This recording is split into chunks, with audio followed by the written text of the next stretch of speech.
All right, we've all heard of the 80-20 rule, right? That means that 80% of your results come from 20% of your efforts.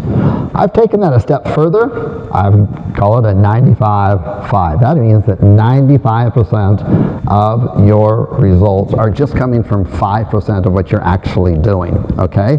Now, I've taken that even a step further on that, and I've taken that 5%, analyzing any kind of situation, whether it's a business, any kind of problems that you have, and trying to find the solution, focusing in on that 5%.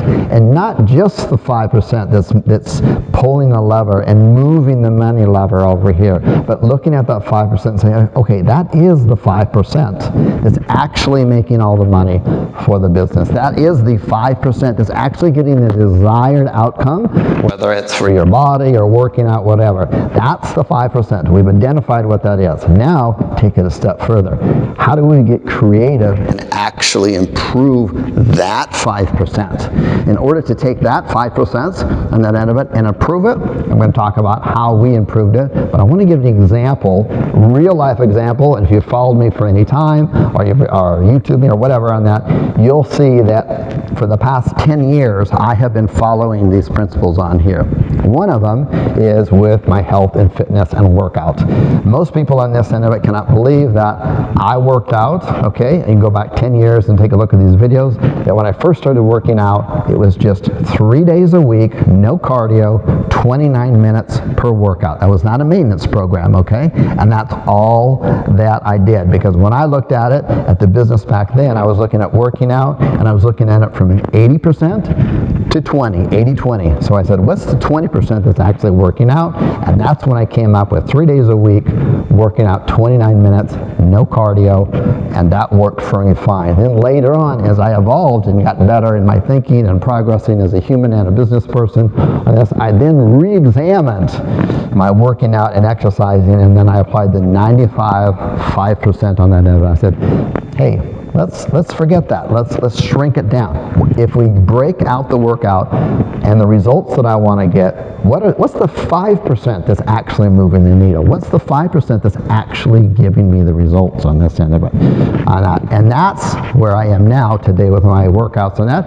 I just work out now 1 day a week. That's it. No cardio, no nothing at all, okay? So that's an example of going from an 80 to a 20 to a 95 to a 5. Now, within a business, okay, we've done the same thing.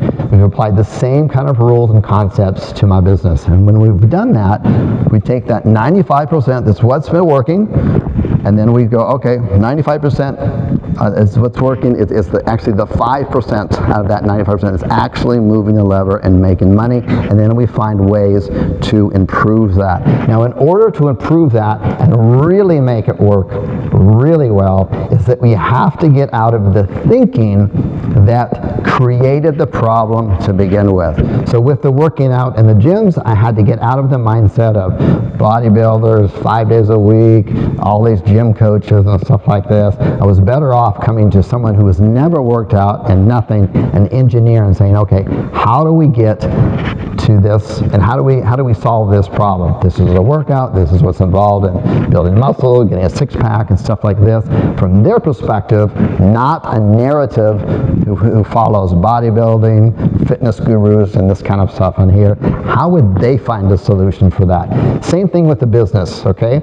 So right now, the narrative and the framework and the philosophy out there is with business, especially online businesses, what you got to do, you got to work on your Facebook. You got to have better offers. You got to have better sales copy on here. You got to have better email on this end of it. You got to have better follow-up with your customers on this end of it. You've got to be present everywhere on social media. That's the narrative that's being shared out there. What if you were to ask somebody who's not into social media, is not into online businesses, instead, how do we take, this is our business on here, and we know that 95% of our business is just coming from 5% of these things that we're doing in order order to grow and expand our business. What if we had somebody outside of that sphere look at the solutions in there? And that's what we did. And what we found out is that, hey, we don't need the 5% that's moving the lever for our businesses on here and for our clients on this end of it is not more funnels. That's not the solution. It's not more tripwires. That's not the solution out there. It's not more SEO. That's not the solution. It's not even more reviews on this end of it. And we're getting phenomenal results with this because it's a new, innovative way. And the best part about it is that it's not playing in the sandbox or depending on other vehicles out there like Facebook or Google AdWords or SEO or social media or Twitter, where these days you can get kicked off and thrown off, or they raise their prices, or they close your account. It doesn't depend on any of that kind of stuff. So you're actually getting better results without the risk of actually losing a source of your income or a source of your customers coming in here. So this is the importance of applying the 95-5 rule to your business on here. I'll be talking a lot more about this and sharing with you all of our success stories that we have in doing this, and it applies to any type of business, whether you're online or offline. It doesn't matter on here. These are core principles on here that we've discovered. It's a game changer for us, and we're going to start sharing more and more about this stuff with you.